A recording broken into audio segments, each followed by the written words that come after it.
People who work in super high-end hospitality, what are some open secrets about your industry? Everything has a price tag. If we say no the first time, throw more money at us. For a certain price we will do anything.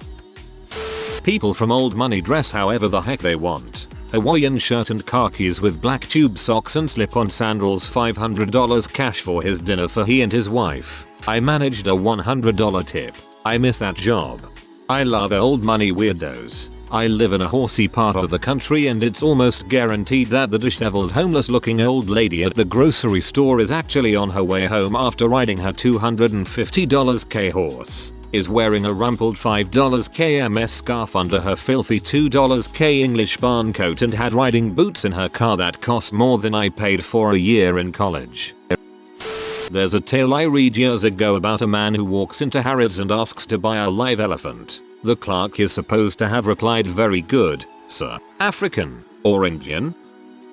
I am a professional butler, recently graduated from a school for butlers. I think the biggest secret is that we know everything about you. After 1 week with your family, we are expected to have books of knowledge on you, your family, your friends, your neighbors, your business partners, your caddies, your restaurants. Everything about you we need to be able to use as a tool to keep you happy. Also, we absolutely know about your illicit affairs, your entire medical and romantic history, and your compulsions. The scariest part of this? You won't tell us any of it. We just have to know. The modern day butler is mostly a spy at this point. I've primarily worked privately with families, but the same goes for high-end hotel service. We should know you intimately by your second visit.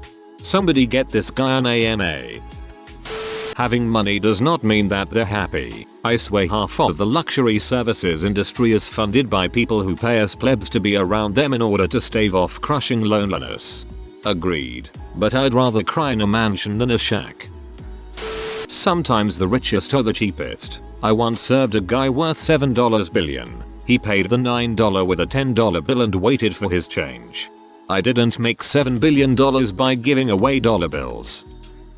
An acquaintance of mine who's worked for high-end chains like Fairmont and Ritz-Carlton has said the biggest tips he gets are when he's asked to find prostitutes for the guests. He would get a $100 or so tip from the John and about the same from the lady he sent. He initially just went on Backpage to see who was doing outcalls, but after a while he kept a few inconspicuous full body photos of the women wearing dresses and stuff with their numbers handy. I guess that makes him a pimp technically, but he always said he just introduces two people and whatever goes on in the hotel room is the business of two consenting adults and nobody else's.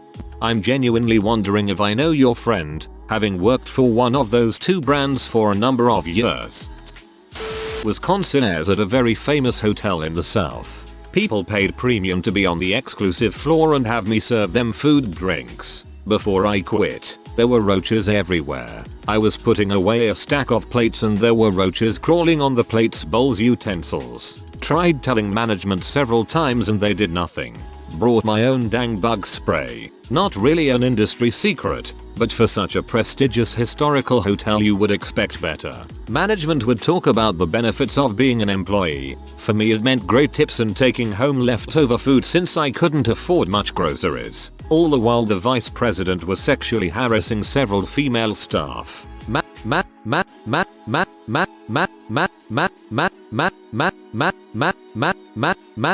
Everyone was worked to death except the cushy management positions. I will never work in a hotel again. The guests weren't that bad. I like helping people. I don't like being treated like a freaking slave and serving people food that may have had roaches crawling on it because my managers were too dang lazy to call pest control.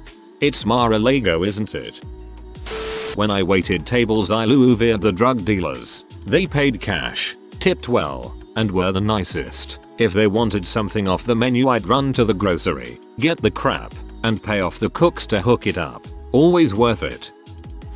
The more you stay the more privilege you get. The hotel I work gives its platinum members vouchers for a free continental breakfast at my restaurant. On weekends, they are basically getting a $16 meal for free, plus meeting characters, with gratuity included. For only an additional $7 they can add on the full buffet. The normal guest pays $27 for this breakfast. In my personal experience, Having an elite or snowflake status means you don't have to wait in lines with the common folk, and if you have a complaint they are more likely to take care of the situation as they don't want to lose your business. But if you are nice to the front desk agent checking you in, chances are they will remember you and go out of their way to do more for you. If you want an upgrade and the room is available, they may just give it to you out of kindness. We spend a lot of time hiding misery from guests. Nobody drops 4 figures on a meal to be reminded of your humanity. If it's burning your hand, you let it burn you. If you get cut, your priority is to hide the blood and smile. Part of high-end hospitality is pretending you aren't suffering. It's 2 AM and I've been on my feet for 10 hours. No, I'm not tired. I don't care that my socks are soaked in blood. Yes, I'd be happy to get that for you. Please take your time. If you're in need of something whilst staying in a high-end hotel, then spot a concierge wearing a golden crossed keys lapel badge. They know their crap and are extremely reliable and discreet. It's possible they can even help you out with requests for things in other cities and countries through their network. People do not dispose of used condoms as a sanitary way. Drop it under the bed, leave it between the sheets, half toss it in the bin with leakage on the floor. Work. Every hotel though, lol. Resort fees and gratuity. Everything has a gratuity added on. Even the soda at the sundry shop has a gratuity added on. Even the buffet where you weren't even served by a person has a gratuity added on. Why do they do this? Because people pay it. Used to work in high-end liquor retail. We store your liquor in terrible conditions, and not a single complaint so far. Direct light and heat will destroy good liquor. No matter the hotel, if it's anything but privately owned, your attitude is the most important item to getting whatever you want. Treat us employees well and we'll usually do whatever we can, along with monetary assistance, of course, to get you what you want. Be a jerk, and the price will only go up if we decide you're worth the trouble. Hotels make buku money and the markup on, well, everything is obscene. A room goes for $300 a night and the labor and materials cost of a housekeeper servicing that room is a tiny fraction of that amount. A single 20 ounces Pepsi sold from the market pays for like half a pack of that crap at wholesale. And on down the list for pretty much every outlet and incidental charge you can think of. In a good hotel, the hotel's success is the employee's success. Front desk employees get a bonus if they work on a day that the hotel completely sold out. At one of my former properties the bonus was $50 a night. If it's busy season and the place sells out the entire week, that's an extra $250 to $300 on your next paycheck. Not a trivial amount, especially at that pay grade. Housekeepers get a bonus if their department performs well in regards to speed and accuracy. Good front desk and restaurant managers might hold impromptu competitions in their departments to improve service quality, and the prize will either be a cash bonus or paid time off. Boku. The wealthiest customers I ever had looked the most common. I was a server and bartender for 7 years in a large farming community on the central coast of California. It was always very easy to tell who was fronting too hard trying to appear wealthy, whereas these farmers came in wearing Lee jeans, work boots covered in mud from the fields, and then bought $100 bottles of wine, steak and lobster plates, sat at a bar, paid for food and drinks for their favorite employees, and tipped well. This would happen multiple times per week. The guys trying too hard were basically just brand W from their shoes to their vehicles. They would show off their food and drink purchases and then tip like crap. Most of the time getting drunken and belligerent in the process, and often coked out. My grandfather always sacked that he should be able to spend the money in whatever clothes we used to make it. I used to work at a Hilton in my city, and for the right price, I could get you anything. Literally. Sure. Drugs, frick yes. I'd even nick a little. You want exclusive tickets to sold out shows? Sure. But be willing to pay an eye-watering amount. I never really said no outright. I just made it seem really difficult and the money just kept getting higher and higher. To be honest, so did I. I was pretty goofed up on C most of the time. I took a percentage of anything and everything I did. Being 17 and making that kind of money really fricked with my head.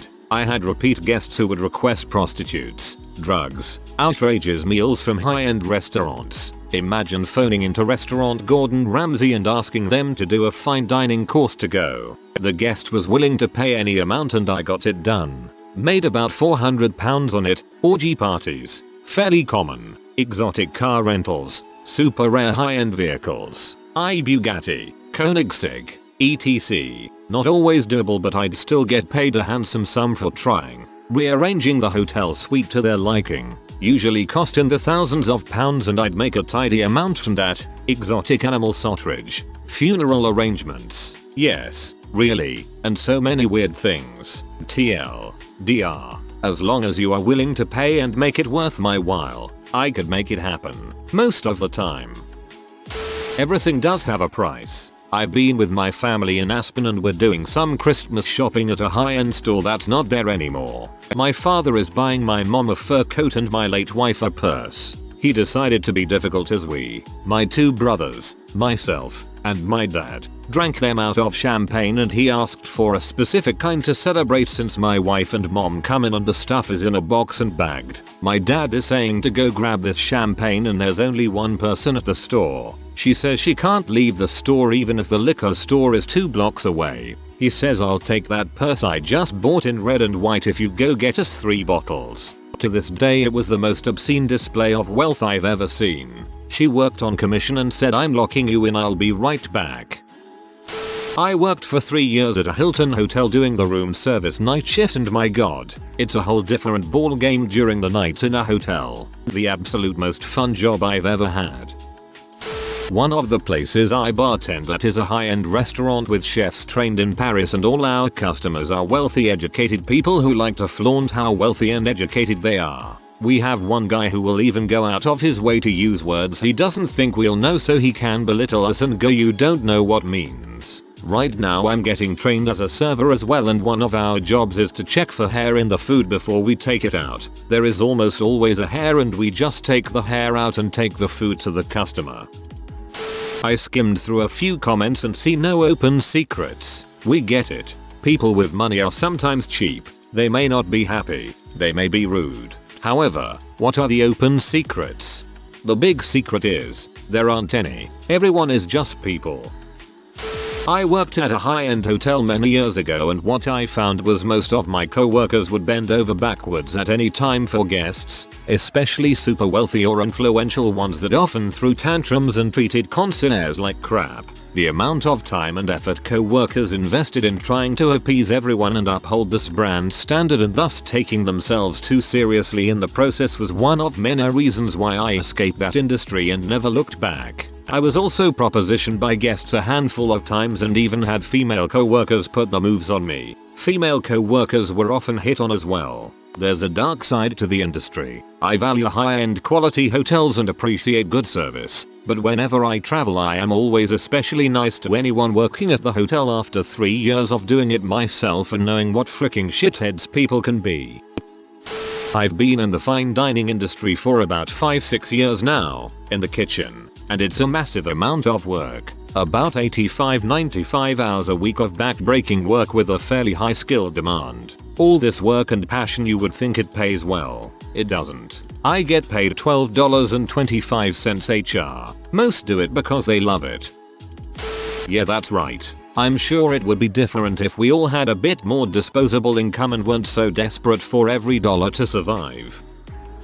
We run higher lux hotels and we still get the drug users, etc. Our clients just have more money than, say, a rundown Motel 6.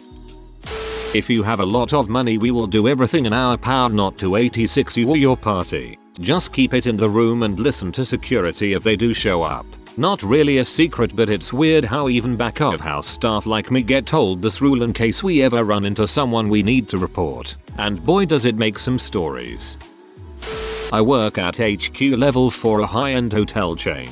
If you have a problem with your stay, complaining up to HQ will probably not do much to resolve whatever your problem is. Most of our hotels are franchised, and it's our priority to make the actual hotel fix your problem. They're the ones that caused it, and we want any resolution to come out of their money rather than ours. So when you kick the problem up the chain to HQ, our first, and second, and third response will be to kick it straight back down to the hotel.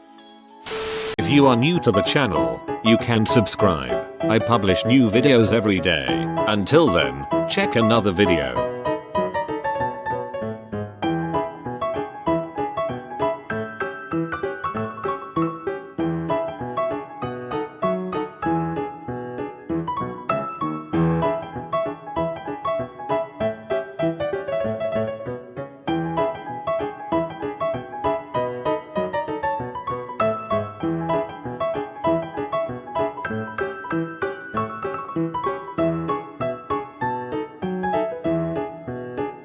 Bye for now.